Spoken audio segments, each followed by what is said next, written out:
One of the most intriguing aspects of the Idaho 4 crimes are why? What is the motive? Let's talk about it.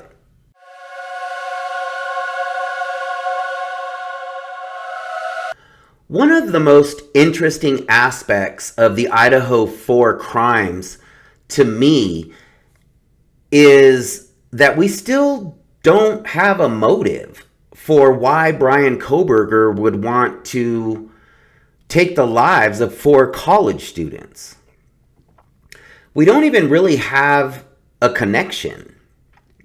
I mean, it's been speculated that Bryan Kohberger could have possibly been following Maddie and Kaylee on social networks, and that he possibly maybe even liked a few of the photos or maybe even commented on one of their posts.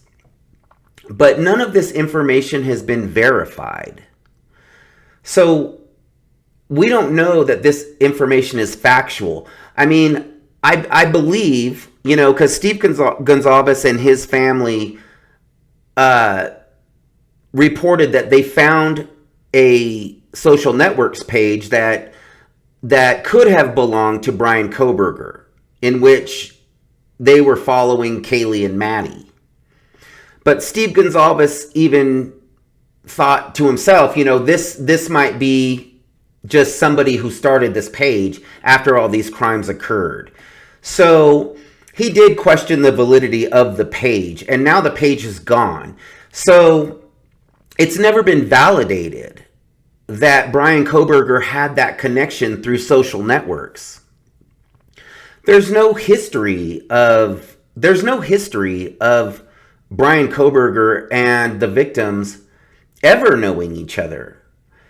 And there's no, real history of Bryan Kohberger having any connection to this house, or anybody living in it. So I still feel like we don't have a connection. We don't have a connection between the suspect and the victims, a solid connection as of yet. So, that's something that is kind of confusing about why the investigators are hanging their hat on this suspect.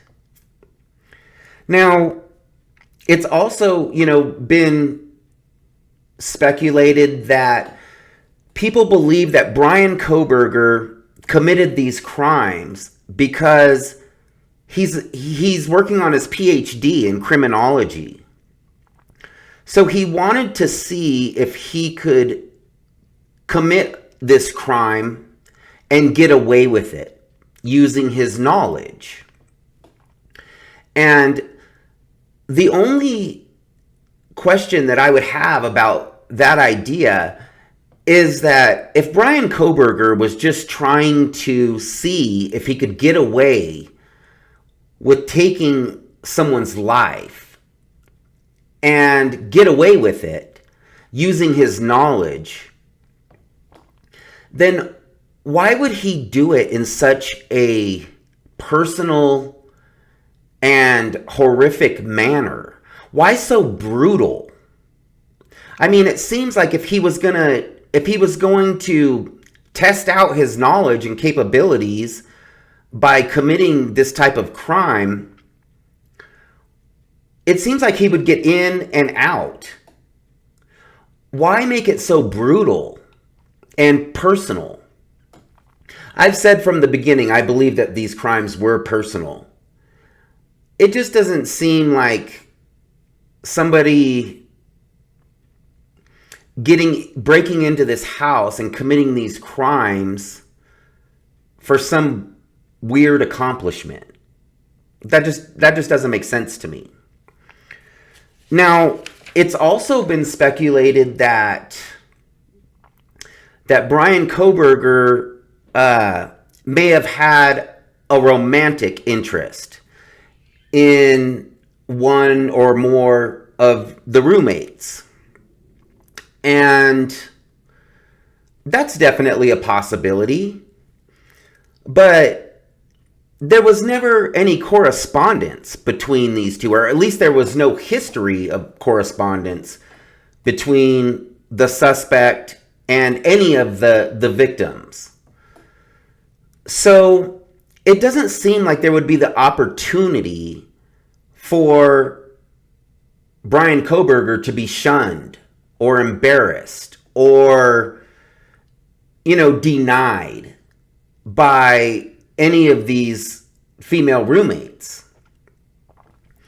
So it doesn't really make sense that, he had this weird obsession with maybe one of the roommates and didn't have any history of ever harassing any of these roommates, or didn't have any history of stalking these roommates.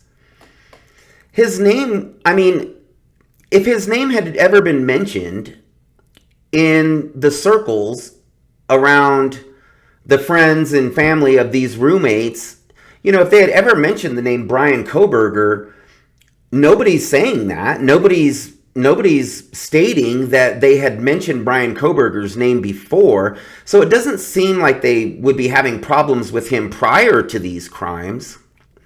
I don't feel like the crime of passion. I don't feel like this is a crime of passion. I haven't felt like this is a crime of passion or some weird stalker situation from the very beginning. That's not what I believe that this is.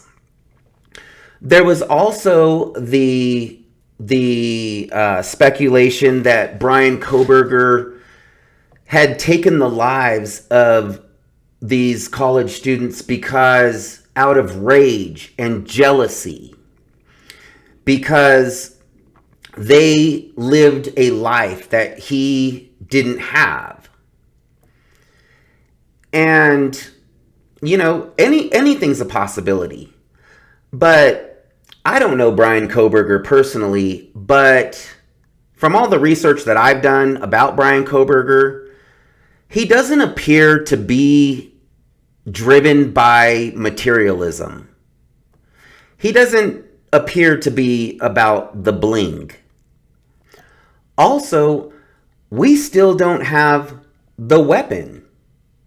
We still don't have the weapon that Bryan Kohberger allegedly used to commit these crimes.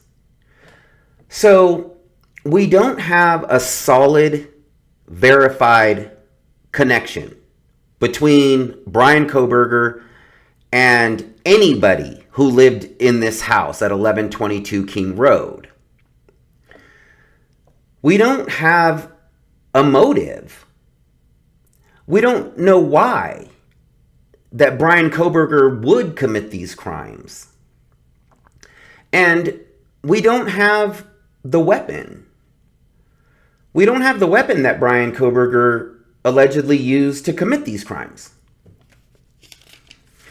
So I realize that investigators are keeping a lot of evidence from the public. I realize that supposedly they have more information that they haven't revealed yet.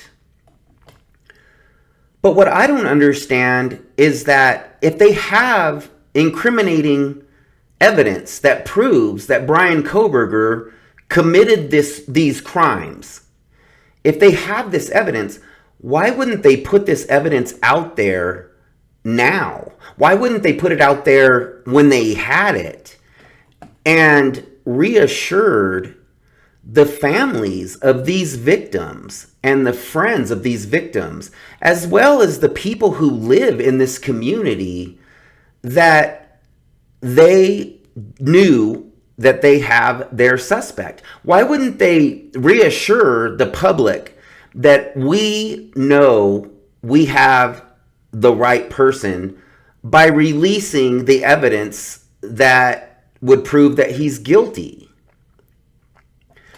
They haven't done that yet. So it seems like in order to make that the people that live in that area feel a little bit safer, that they would want to go ahead and show their cards and let these people know that the person who did this is behind bars. So I want to end this video by letting everyone know that I have had a lot of questions about, am I going to reveal my theory about how I think these crimes occurred? And I'm definitely going to release a video that details what I believe happened. And I'm currently working on that video right now. And what keeps happening is, as I'm going through all of this information to create this video, I keep coming up with new questions, and I keep coming up with new ideas and new insights. So I am working on my theory video, but right now I'm kind of just going through all of the details, and a lot of these details I just got to get on here and talk about and share with you all. So look out for that video, and please, please subscribe to my page, and as always, please leave your comments in the comment section, and we'll see you next time.